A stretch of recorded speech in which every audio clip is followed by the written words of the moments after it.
Hello guys, today I'm playing.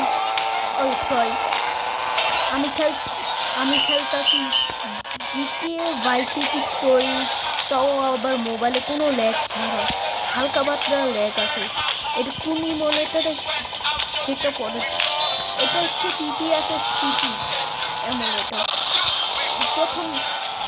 প্রথম আগে তুমি নতুন একটা ক্রিয়েটেড ফাইল করবা,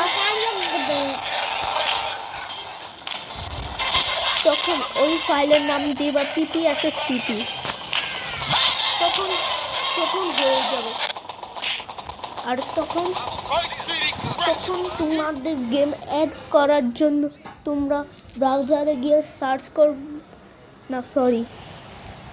গুগলে গিয়ে সার্চ করবা রমস পেডিশন।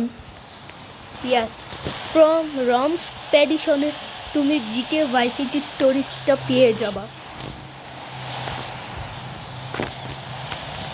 সেটার লিঙ্ক আজকের ভিডিও কমেন্ট সেকশনে থাকবে। ওকে, টাটা বাই বাই।